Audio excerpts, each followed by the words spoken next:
Addition of VS news. मैं हूं निहारिका। चलिए बिना देरी के शुरुआत करते हैं बुलेटिन से। केंद्रीय जल शक्ति एवं खाद्य प्रसंस्करण मंत्री प्रहलाद पटेल छिंदवाड़ा पहुंचे। यहां उन्होंने प्रेस वार्ता में पत्रकारों से चर्चा की। महंगाई, भ्रष्टाचार, कोरोना ऐसे तमाम मुद्दों पर सदन में एक भी बार चर्चा नहीं हुई है। 4 दिन की जो कार्रवाई चली, एक दिन श्रद्धांजलि में चला गया, अगले दिन सदन की कार्रवाई सिर्फ 1.5 घंटे चली। वहां पर सिर्फ हल्ला हुआ और कुछ नहीं। क्या ये लोकतंत्र की हत्या नहीं है? सदन में किसानों से जुड़े मुद्दे या जनता से जुड़े मुद्दे उठाए जाए। मुझे लगता है कांग्रेस से पूछना चाहिए। कमलनाथ को लोकसभा भी चल रही थी ना, विधानसभा में मुझे ऐसे दोनों को अलग नहीं कर सकते। वो क्या कर रहे थे लोकसभा में?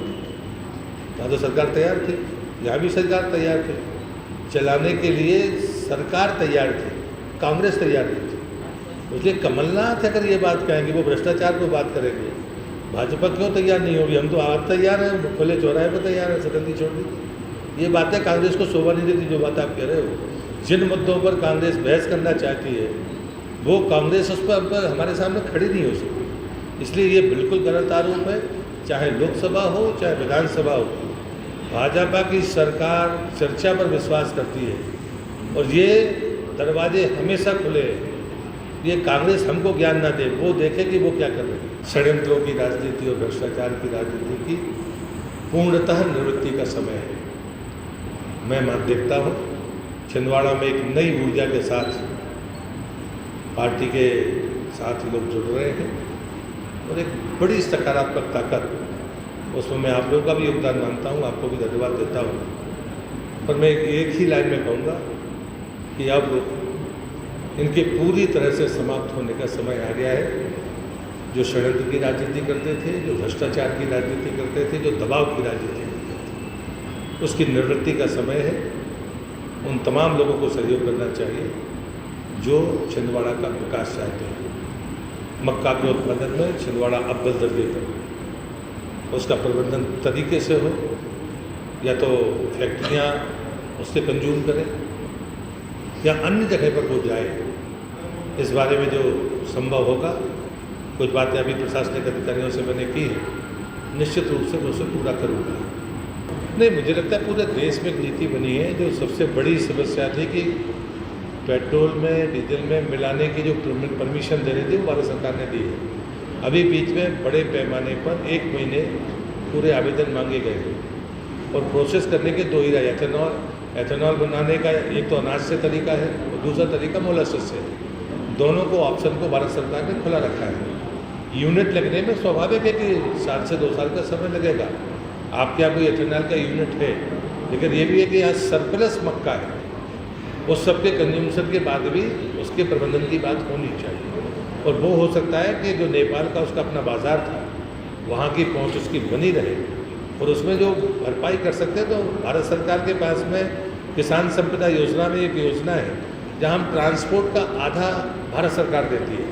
वो बात मैंने आज बताई है, उसमें जनप्रतिनिधि भी थे, अधिकारी भी थे। हमारे वैज्ञानिकों ने, हमारे प्रधानमंत्री की इच्छा शक्ति ने वैक्सीनेशन के पहले डिस्ट्रीब्यूशन का सिस्टम बना लिया, वैक्सीन बाद में आई और उसके बाद कल हम 60 करोड़ लोगों को वैक्सीनेट कर चुके। ये दुनिया में इससे बड़ा वैक्सीनेशन किसी और ने नहीं किया। ये बात मैं इसलिए कह रहा हूँ कि अब हमको जो अगले चरण में जाना है, तो जो हमने संकल्प लिया है कि जो चीज़ देश के भीतर उत्पादित होती है, कहीं ज़्यादा हो जाती है, कहीं बिल्कुल नहीं है, और यहाँ पर सड़ने लगती है, किसान को उसका नुकसान होता है। क्या हम इस संतुलन को बना सकते हैं? और उसकी शुरुआत हमने कर दी किसान रेल के द्वारा। और उन्होंने कहा कि कोई सरकार नहीं करेगी, कोई भी किसान, कोई भी व्यापारी, कोई भी समूह, कोई भी सोसाइटी, कोई भी FPO, अगर आपको लगता है कि दक्षिण में प्याज की ज़रूरत है और सरप्लस प्याज का छिंदवाड़ा में है, आप रैक भरिए, वहाँ पर जाइए, 50% भाड़ा भारत सरकार देगी। इसलिए लाभ किसको मिलेगा, हमें इससे मतलब नहीं। हमें इससे मतलब है किसान मरेगा नहीं, राष्ट्र का नुकसान नहीं होगा। कुछ समय के लिए हम बड़े खुश हो जाते हैं कि भाई सब्जी सस्ती मिल रही है, लेकिन किसान तो बर्बाद होता है। ये तात्कालिक खुशी देश को नुकसान ज़्यादा करती है। अगर मक्का घुन जाए तो किसी किसान का नुकसान या सरकार का नुकसान नहीं होता, देश का नुकसान होता है। अगर हम इसको उपयोग कर लें किसी भी फॉर्म में तो देश के लिए फ़ायदेमंद होगा, ये तय है। और ये जिम्मेदारी निश्चित रूप से जब तक समग्रता में हम नहीं सोचेंगे, वो उपभोक्ता की तरह हम विचार करेंगे तो हमें लगा हमें तो सस्ती सब्जी मिल रही है तो हमें किसान के हित का लाभ कभी नहीं आएगा। किसी किसान ने टमाटर सड़ने फेंक दिए तो हमको समझ में नहीं आएगा। और इसलिए मुझे लगता है कि आज़ादी के अमृत महोत्सव में हम सबके सोचने का नज़रिया बदलना चाहिए। और जो अटल जी कहते थे, अटल जी व्यक्ति से बड़ा दल, दल से बड़ा देश। मुझे लगता है कि आने वाले 25 वर्षों के बारे में देश को विचार करना चाहिए।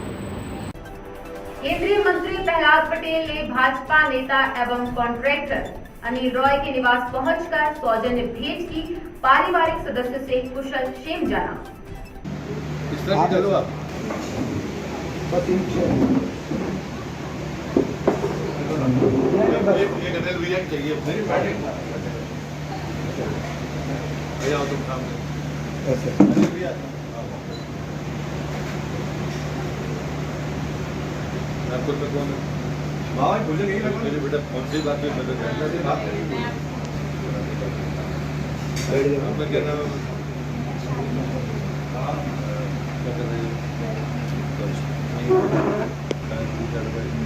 आई साइड से इसको अंकित कर दिए, तब बोर्ड इसका बनाने तो उसमें सजेशन इसको दिए थे ऑपरेशन करा के लेंस लगाने का, उससे जो है कोविड वैक्सीनेशन महाअभियान सेकेंड फेज के अंतर्गत 26 अगस्त का दिन भी अभूतपूर्व सफलता के नाम रहा। रक्षित पुलिस लाइन में सर्वोदय अहिंसा अभियान नामक संगठन का 29वां टीकाकरण शिविर संपन्न हुआ। टीकाकरण अभियान में लोगों ने समाज सेवी दीपक राज जैन की जमकर बड़ाई की और बताया कि उन्होंने दीपक भैया के कारण ही उनके ही प्रयासों के प्रतिफल स्वरूप टीका लगवा लिया।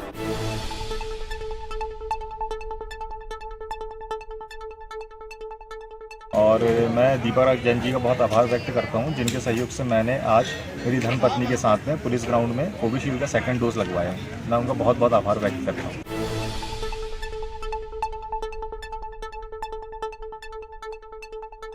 मैं योगिता ठोकरे, मैंने कोविशील्ड का सेकंड डोज लगवा लिया है और आप सभी से निवेदन है कि आप सभी इस वैक्सीन को लगवाएं। महाअभियान को बधाई हो, जिला प्रशासन को, पुलिस प्रशासन को, स्वास्थ्य विभाग को, नगर पालिका सहित सम्माननीय मीडिया और हमारे छिंदवाड़ा के सभी प्रबुद्ध नागरिकों को, जिला प्रशासन, मध्य प्रदेश शासन और भारत शासन के सभी के संयुक्त तत्वाधान में यह दूसरा महाअभियान वैक्सीनेशन का चला। आपको जानकर खुशी होगी कि पूरे जिले में 2 दिन में 1,11,000 से ज़्यादा डोज हम सबने लगवाया। विशेष रूप से हमने ये हमारा जो पुलिस हॉस्पिटल का केंद्र है छिंदवाड़ा में, सर्वोदय अहिंसा द्वारा हमारा यहाँ 29वां कैंप था आज।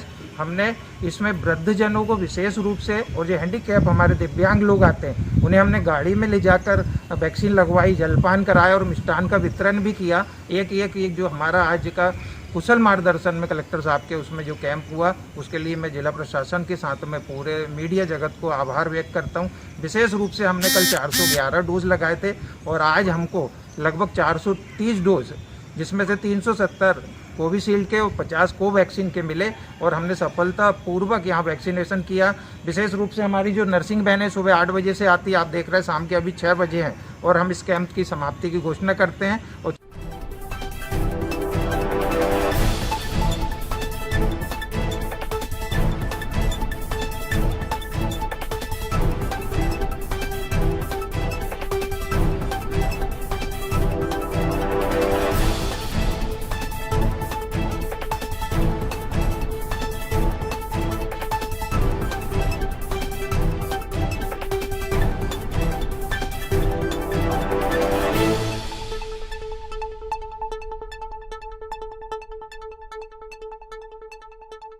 बेसर्त अनीस अहमद और रईस खान द्वारा शासन को नुकसान पहुंचाया जा रहा है, ये कहना है परासिया से कलेक्ट्रेट पहुंचे नेताओं का, जो जनपद के चुने हुए जनप्रतिनिधि भी हैं।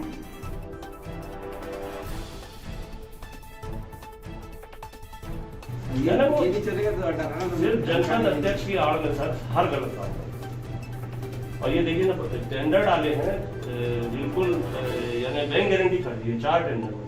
मैं जनपद सदस्य कैलाश सोनी, क्षेत्र क्रमांक 24 से रईस खान और अनीस खान के खिलाफ जो कोयला के उसमें मतलब जो भी फर्जी काम जो हुए उनके, ये पूरे दस्तावेजों के साथ में आज हमने समस्त जनप्रतिनिधि और जिला पंचायत सभी के समक्ष हमने ये ज्ञापन सौंपा और ये एसपी साहब को भी सौंपा, कलेक्टर साहब को भी। ये सभी ज्ञापन हमारे पास। किस मामले में सौंप रहे हैं वो बताओ। ये फर्जी मतलब इन्होंने रोड का जो टेंडर लिया था, वो टेंडर में जो फर्जी मतलब जो दस्तावेज इन्होंने मतलब वो लगा के मतलब बैंक गारंटी, वो बैंक गारंटी में इनका पर्दाफाश हो गया पूरा। और हम चाहते हैं कि इनके ऊपर कड़ी से कड़ी कार्रवाई हो और इनको जल्द से जल्द इनकी अरेस्टिंग हो। क्या नाम आपका? कैलाश सोनी, जनपद सदस्य, क्षेत्र क्रमांक 24 उम्मीद। 26 अगस्त की सुबह से रक्षित पुलिस लाइन के खेल मैदानों में खासी रौनक दिखाई दी। दरअसल टैलेंट सर्च अभियान में रजिस्ट्रेशन के बाद अब मैदानी प्रशिक्षण और सिलेक्शन का दौर शुरू हो चुका है।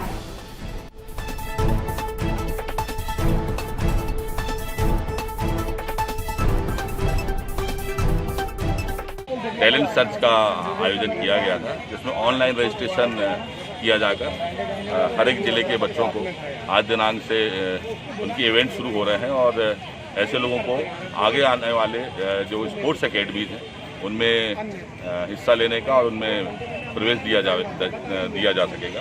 इसी के तहत जिला छिंदवाड़ा में भी लगभग 7,000 बच्चों का रजिस्ट्रेशन हुआ है और उसका आज पहला दिन था, जिसको पुलिस अधीक्षक छिंदवाड़ा के द्वारा आज उद्घाटन किया गया, शुरुआत की गई है। आज लगभग 256 से ज़्यादा बच्चे आए हैं और ये 7 इवेंट्स हैं जिनमें यहाँ कंप्लीट कराए जाएंगे पुलिस विभाग के द्वारा और खेल एवं युवक कल्याण विभाग के द्वारा ये कार्यक्रम आयोजित कराया जा रहा है। और इसमें यही है कि 7 कैटेगरी है खेल की, जिसमें उनका हाइट, वेट और flamingo, sit and reach, pushup, situp, 50 metres running और लास्ट में 600 मीटर रनिंग। तो ये इस तरह यहाँ से उनकी प्रतिभाओं को तलाशने के लिए, सर्च करने के लिए ये इवेंट्स काफ़ी अच्छा है। सट्टा पट्टी और कैश के साथ पुलिस ने शहर के 2 बड़े सट्टा खिलाड़ीबाजों को गिरफ्तार किया है। आरोपियों के नाम आकाश उर्फ नमन पटेल और गणेश तिवारी बताए जा रहे हैं। आज शाम को थाना कोतवाली द्वारा 2 विभिन्न मामलों में यातायात चौराहे के पास एक प्रकरण में अमन उर्फ आकाश पटेल के विरुद्ध सट्टे की कार्रवाई की गई एवं वहीं पास में चंचलेश मेडिकल के पास में गणेश तिवारी नाम का शख्स है जो सट्टा करते हुए पाए गए हैं। दोनों के विरुद्ध सट्टा के तहत कार्रवाई की गई है। कुल लगभग 47,000 रुपये सट्टा रकम जब्त किया गया है एवं हज़ारों रुपये के सट्टे की पर्ची और पेन और कॉपी ये सभी जब्त किए गए हैं और दोनों के विरुद्ध प्रकरण दर्ज करके कार्रवाई की जा रही है। सबसे ज्यादा प्रयोग अगर किसी विभाग में आजमाए जाते हैं तो वो है शिक्षकों का विभाग। सर्वाधिक कर्मचारियों वाला ये विभाग दरअसल उन नीति निर्देशों से हलाकान है जो एसी कमरों में बनाकर थोप दिए जाते हैं।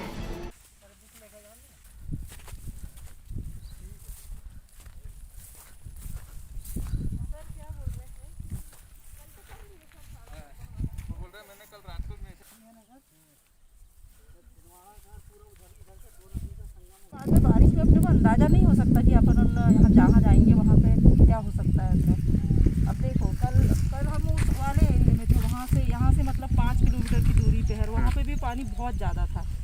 तो एक व्यक्ति बोले हम अंदर तक पहुँचा देते बोले, लेकिन फिर भी ये कंडीशन थी कि पता नहीं मिलता कि नहीं मिलता। कोशिश कर सक रहे थे हम, लेकिन मोबाइल लेके पानी में कैसे जाते। अच्छा, बुक लेके